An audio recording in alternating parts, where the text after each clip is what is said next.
बिन माँ की बहू। साक्षी के पैदा होते ही उसकी माँ गुजर जाती है, जिसके बाद उसके पिता आलोकनाथ अकेले ही उसका पालन पोषण करते हैं। 16 साल की उम्र से ही साक्षी ने घर चलाने के लिए नौकरी शुरू कर दी थी। बेटी से बढ़कर एक बेटी की तरह वो अपने पिता को कंधे से कंधा मिलाकर काम में हाथ बटाती रहती है। साक्षी, मेरे होते हुए तुझे नौकरी करने की कोई जरूरत नहीं है। तेरे हर शौक पूरे करने के लिए मैं अभी जिंदा हूँ। और आपकी शौक का क्या पापा? आपके भी तो कुछ शौक होंगे ना, मुझे वही सब पूरे करने हैं। मेरे शौक का क्या बेटा, मैं तो बूढ़ा हो चुका हूँ। मेरे शौक तो तेरी माँ के साथ ही कब के मर चुके हैं। अब तो सिर्फ एक ही सपना है मेरा कि जल्दी से किसी अच्छे लड़के को देखकर तेरी शादी करा दूं। क्या पापा, आपकी हर बात मेरी शादी पर आकर ही क्यों अटक जाती है? अगर मैं चली गई तो आपका ख्याल कौन रखेगा? इसलिए मैं आपको छोड़कर कहीं नहीं जाऊंगी। अरे बेटा, एक ना एक दिन हर लड़के को जाना ही पड़ता है। तुझे भी जाना तो होगा ही। अपने पिता की बातों से निराश होकर साक्षी अपने रूम में चली जाती है।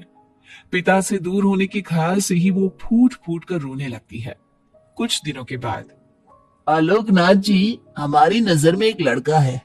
उसके पास बंगला, कार, सब कुछ है। सुना है करोड़पति लोग हैं वो। आप कहे तो आपकी बेटी के लिए बात करूं? अरे लेकिन हमारे इतने बड़े परिवार में अपनी बेटी ब्याहने की हैसियत नहीं है। उन सब की चिंता मत कीजिए। उन लोगों को दहेज वगैरह कुछ नहीं चाहिए। वो लोग तो सिर्फ अपने परिवार के लिए गुणी और संस्कारों से परिपूर्ण बहू चाहते हैं। अगर ऐसी बात है तो आप उन लोगों से मेरी बेटी के बारे में बात कीजिए।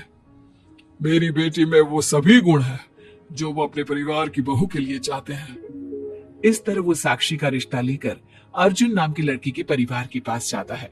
साक्षी की फोटो देखकर लड़के वाले उसे झट से पसंद कर लेते हैं, जिसके बाद अर्जुन के परिवार वाले साक्षी को देखने उसके घर पहुंचते हैं। आलोकनाथ जी, हमें तो आपकी लड़की फोटो में ही पसंद आ गई और फिर भाई साहब ने आपकी लड़की की तारीफ भी बहुत की है। अब तो बस आप हमें उससे मिलवा ही दीजिए। साक्षी बिटिया, बाहर आना तो। साक्षी। अपने पिता की आवाज सुनकर साक्षी तुरंत बाहर आ जाती है और एक एक करके सभी के पैर छूती है। आलोकनाथ जी, आपकी बेटी तो सच में बहुत गुणवान और संस्कारी लगती है। बिटिया, क्या क्या शौक है तुम्हारे? पापा, और अपनी जरूरतें पूरी करने के अलावा मेरे और कोई शौक नहीं है। आपने अपनी लड़की को सच में बहुत अच्छे संस्कार दिए हैं भाई साहब। इसे अपने घर की बहू बनाना तो हमारे लिए सौभाग्य की बात होगी। इस तरह सबकी राजी खुशी से अर्जुन और साक्षी की शादी भी हो जाती है। साक्षी की सास उसे एक माँ का भरपूर प्यार देती है और कभी उसे मायके की कमी महसूस नहीं होने देती। साक्षी बेटा, तू आराम कर। सुबह से घर के काम पर लगी है, थक गई होगी अब बिटिया। नहीं माँ, मैं ठीक हूँ, अब चिंता मत कीजिए। मैंने कहा ना अपने रूम में जाकर आराम कर। अरे काम की टेंशन मत ले। अपनी सास की जिद के आगे हार मानकर साक्षी अपने रूम में चली जाती है। थोड़ी देर बाद उसका पति भी वहां पहुंच जाता है। साक्षी, तुमने मेरी रेड कलर की फाइल देखी क्या? जी नहीं, मैंने तो आपकी कोई फाइल नहीं देखी। साक्षी, तुमसे मेरी एक फाइल तक नहीं संभाली जाती। 1000 बार बोला है तुमसे कि मेरे सामान को हाथ मत लगाया करो। मेरी सुनती कहां हो तुम? माँ ने बहुत सर पर चढ़ा रखा है तुम्हें। अर्जुन की इतना कहते ही साक्षी रोने लगती है। साक्षी के रोने की आवाज सुनकर उसकी सास वहां पर आ जाती है। साक्षी बेटा, क्यों रो रही है? इस नालायक ने कुछ किया है क्या? साक्षी अपनी सास मीना को सारी बात बताती है। क्यों? गधे, अपनी फाइल का खुद तो ध्यान रखता नहीं और बहू को ताने देता है। माँ, अब तो रहने ही दो। आपको हर समय अपनी बहू ही सही लगती है।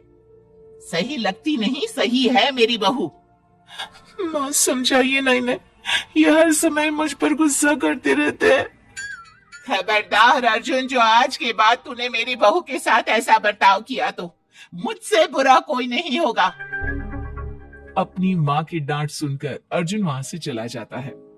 बहू, अगर दोबारा ये तुम्हें ऐसा कुछ कहे तो तुम मुझे आकर फौरन बोल देना। मैं हमेशा तुम्हारे साथ खड़ी रहूंगी बेटा। माँ, आप सच में बहुत अच्छी हो। मुझे बचपन से लेकर आज तक कभी एक माँ का प्यार नहीं मिला, लेकिन जब से आप मुझे मिली है तब से मुझे माँ की कमी कभी महसूस नहीं हुई। अरे पगली, मैं भी तो तेरी माँ ही हूँ, और मेरे होते हुए अब तुझे कभी अपनी माँ की कमी महसूस नहीं होगी। एक दिन साक्षी, अब मैं तंग आ चुका हूं तुमसे। भगवान के लिए मुझसे दूर रहा करो। अब मुझे ना चिढ़ होने लगी है तुमसे। अर्जुन, ये क्या तरीका है अपनी पत्नी से बात करने का? माँ प्लीज, अब रोज रोज इसकी पैरवी करने मत आया कीजिए। अरे क्या हुआ? सुबह सुबह तमाशा क्यों लगा रखा है? पापा, आपको पता है, इस साक्षी की वजह से मेरा लैपटॉप खराब हो गया है। ऑफिस का पूरा डेटा इसी में था, और देखिए ना, इसने उसमें चाय गिरा दी। अब मैं अपने बॉस को क्या जवाब दूंगा? माँ, मेरा यकीन कीजिए, मैंने जानबूझकर चाय नहीं गिराई। मैं तो इन्हें दे रही थी चाय, लेकिन इन्होंने ही ठीक से नहीं पकड़ी। अच्छा, तब इसमें भी मेरी ही गलती है। वाह साक्षी वाह। अर्जुन, तू बहू पर इतना क्यों भड़क रहा है? अब जो हो गया सो हो गया। सुन लेना ऑफिस में थोड़ी सी डांट। अब अपनी बीवी के लिए इतना तो कर ही सकता है ना तू? मैं आपके लिए दूसरा लैपटॉप ले आऊंगी, आप परेशान मत होइए। कोई जरूरत नहीं है उसकी, मैं खुद ले लूंगा। मेहरबानी करके अब मेरे सामान से दूर रहना। इतना कहकर अर्जुन वहां से चला जाता है, जिसके बाद साक्षी फूट फूट कर रोने लगती है। चुप हो जा बेटा, उसकी बातों का बुरा मत माना कर। अरे वो तो पागल है। मीना के इतना कहते ही साक्षी उसे कसकर गले लगा लेती है। माँ, आप नहीं होती तो मेरा क्या होता? मैं बहुत भाग्यशाली हूँ जो भगवान ने मुझे सास के रूप में मेरी माँ लौटा दी है। बेटा, जीवन में ये सब चलता ही रहता है, ऐसी बातों को दिल पर नहीं लगाना चाहिए। चल अब अपने आंसू पोंछ और मेरे साथ काम में हाथ बटा। इतना बोलते ही मीना रसोई की तरफ चल देती है। साक्षी भी अपनी सास के पीछे चल देती है और सभी बातों को भूलते हुए खुशी खुशी काम पर लग जाती है। मन ही मन साक्षी अपनी सास को हर जन्म में अपनी माँ के रूप में मांगने के लिए भगवान से प्रार्थना करती रहती है। ऐसे ही दिन बीतते रहते हैं। मीना हर समय ढाल बनकर अपनी बहू के लिए खड़ी रहती। तभी एक दिन पड़ोसी, मीना, तूने अपने बेटे के लिए ये कैसी बहू चुनी है जिसकी माँ उसके पैदा होते ही गुजर गई? अरे ये तो कुलक्षणी है। ऐसो के घर का तो पानी भी नहीं पीना चाहिए, और तुमने उस घर से लड़की चुन ली। ये सब फालतू बातें हैं, ऐसा कुछ नहीं होता। मीना, तूने उस बिन माँ की बहू को बहुत सर पर चढ़ा कर रखा है। अभी भी वक्त है, संभाल ले उसे। कहीं ऐसा ना हो कि तेरे हाथों से फिसल जाए तेरी बहू। ये तुम लोग क्या बोल रही हो? मेरी बहू बाकी बहू जैसी नहीं है, वो तो कोहिनूर से भी कीमती है मेरे लिए। हमारा काम था तुझे समझाना। बहू को कभी भी बेटे से बढ़कर प्यार नहीं देना चाहिए, वरना उन्हें बिगड़ते देर नहीं लगती। और यहाँ तो तेरी बहू बिन माँ के पली बड़ी है। न जाने उसके बाप ने कैसे संस्कार दिए होंगे उसे। चुप करो तुम लोग, मैं अच्छे से समझती हूँ तुम लोग मुझे मेरी बहू के खिलाफ भड़काना चाहते हो। देख मीना, हम तेरी सहेलियां हैं, तुझे भड़काकर हमें कुछ नहीं मिलने वाला, लेकिन बहू को इतना सर पर चढ़ाना ठीक नहीं।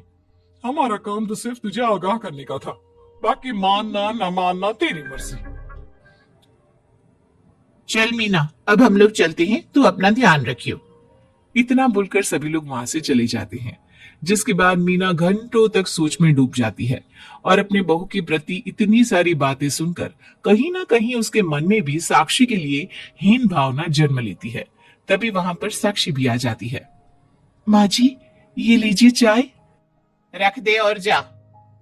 क्या हुआ माँ जी, आप कुछ उखड़ी उखड़ी सी लग रही हैं। कहा ना जा यहाँ से, एक बार में तुझे सुनाई नहीं देता क्या? अपनी सास का बदला सा व्यवहार देख साक्षी तुरंत वहां से चली जाती है। अगले दिन, बहू, आ बहू, कहाँ चली गई? साक्षी! जी माँ जी। ये क्या, घर इतना गंदा कैसे हो रखा है? कभी हाथ पैर भी मार लिया कर इधर उधर, वैसे तो सारा दिन घर में नाचती रहती है। मैं अभी पूरा घर अच्छे से साफ कर देती हूँ माँ जी। एक हाथ में झाड़ू और दूसरे हाथ में बाल्टी लिए साक्षी चुपचाप घर के कामों में लग जाती है। शाम में, साक्षी, ऑफिस में मेरी कल बहुत जरूरी मीटिंग है, मेरे कुछ कपड़े प्रेस कर दो, मुझे कल जल्दी निकलना है। जी अभी कर देती हूँ। साक्षी अर्जुन के कपड़े प्रेस कर ही रही होती है, तभी उसके ससुर उसे आवाज लगा देते हैं, जिस पर वो भागते हुए उनके पास जाती है। और थोड़ी देर बाद जब रूम में आती है तो वो देखती है कि अर्जुन के कपड़े बुरी तरह से जल चुके थे। मैंने कहा था ना तुमसे कि कल ऑफिस के मीटिंग में मुझे यही कपड़े पहनने हैं, उसके बाद भी तुमने मेरे कपड़े जला दिए। मुझे माफ कर दीजिए, मुझसे गलती हो गई। ये कोई छोटी मोटी गलती नहीं है, समझ में आ रहा है तुम्हें? शोर की आवाज सुनकर अभय और मीना भी वहां पहुंच जाते हैं। क्या हुआ, तुम दोनों लड़ क्यों रहे हो? पापा देखिए ना, इसने मेरी नई शर्ट जला दी जो मैं कल मीटिंग में पहनने वाला था। बेटा, उसे मैंने ही आवाज दी थी, इसलिए वो शायद जल्दबाजी में प्रेस का बटन बंद करना भूल गई होगी। पापा, अब आप भी माँ की तरह इसका साथ दे रहे हैं। अर्जुन, इस बार तो सही है और बहू गलत। आखिर वो इतनी लापरवाह हो कैसे सकती है? माँ जी प्लीज मुझे माफ कर दीजिए। अब तुम्हारी सजा ये है कि अभी और इसी वक्त तुम मेरे बेटे के लिए हूबहू ऐसी ही शर्ट ढूंढ कर ले आओ। जाओ। तुम्हारा दिमाग खराब हो गया है क्या? इस समय कहाँ जाएगी हमारी बहू? और अब तो सारी दुकानें भी बंद होने वाली होंगी। अगर दुकानें बंद हो भी गई होंगी तो उसे खुलवाकर मेरे बेटे के लिए शर्ट लेकर आओ। मां, रहने दीजिए, इन सब की कोई जरूरत नहीं है। पापा ठीक कह रहे हैं, इस समय कहाँ जाएगी ये? मैं कोई दूसरा शर्ट पहन लेता हूँ। मैंने जो कह दिया सो कह दिया। अब गलती इसने की है तो सुधारना भी इसे ही पड़ेगा। जाकर शर्ट लेकर आओ। मीना की बातें सुनकर साक्षी रोते हुए वहां से चली जाती है और रात के 10 बजे तक पति के लिए दुकानों पर जाकर कपड़े ढूंढती रहती है। थक हार कर करीब 12 बजे साक्षी कपड़े लेकर घर पहुंचती है। अर्जुन की ऑफिस के मीटिंग के लिए तुम्हें हूबहू वैसे ही कपड़े मिले या नहीं? ये रहे कपड़े मम्मी जी। साक्षी अपनी सास को कपड़े देकर जा ही रही थी कि मीना उसके हाथ में चोट देखती है। ये चोट कैसे लगी तुझे? पता नहीं, जल्दबाजी में शायद किसी चीज से लग गई होगी। इतनी बड़ी हो गई हो, अब अपना ध्यान रखना कब सीखोगी? आप तो जानती ही हैं माँ, मैं बिन माँ की पली बड़ी हूँ। माँ के ना होने के कारण मेरे सर पर इतनी जिम्मेदारियां थी जिन्हें निभाते निभाते मैं खुद का ख्याल रखना ही भूल गई। लेकिन आप जानती है माँ, मुझे अब भगवान से कोई गिले शिकवे नहीं है, क्योंकि भले ही उन्होंने मुझसे एक माँ छीनी है, लेकिन उन्होंने आपको मुझे दिया है और अब आप ही मेरी माँ है। इतना कहकर साक्षी माँ से चली जाती है। साक्षी की बातों को सुनकर मीना को भी अपने कहे और अपनी गलतियों पर पछतावा होने लगता है, इसलिए वो बिना खाए पिए ही सो जाती है। अगले दिन, माँ जी, कल का सारा खाना तो ऐसे ही पड़ा है, आपने अच्छे से खाना नहीं खाया था क्या? मुझे भूख नहीं थी कल। साक्षी अपनी सास के दर्द को समझ जाती है और उसका हाथ पकड़ते हुए कहती है, चलिए माँ जी, मैंने आपके लिए आपके फेवरेट छोले भटूरे बनाए हैं। आपने कल रात से कुछ नहीं खाया था ना, इसलिए सुबह उठते ही मैंने पहले आपके लिए खाना बनाया है। खाना तो तूने भी नहीं खाया होगा ना, चल जाकर पहले तू खा ले। माँ जी, क्या हम साथ बैठकर खाना नहीं खा सकते प्लीज? बहुत दिन हो गए हैं। साक्षी के इस तरह बोलने से मीना का दिल पिघल जाता है और वो मान जाती है। साक्षी मीना के लिए खाना लगाती है, जिसका पहला निवाला मीना अपनी बहू को खिलाती है।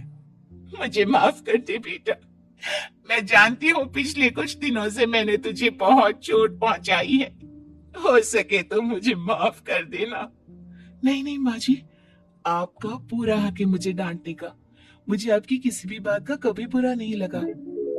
अपनी सहेलियों की बातों में आकर मैंने अपने दिल में तेरे लिए नफरत पाल ली थी, लेकिन कल जब तुझे रोते बिलखते देखा तो मेरी ममता फिर से लौट आई। मुझे माफ कर दे बेटा, मैं एक अच्छी सास नहीं बन सकी। किसने कहा आपसे कि आप अच्छी सास नहीं है? आप तो वर्ल्ड की बेस्ट सास हो, और सच कहूं उससे भी बढ़कर बेस्ट बेस्ट बेस्ट बेस्ट मेरी माँ हो आप। इतना कहकर साक्षी अपनी सास को गले लगा लेती है और उसके बाद दोनों पहले की ही तरह हंसी खुशी साथ रहने लगते हैं।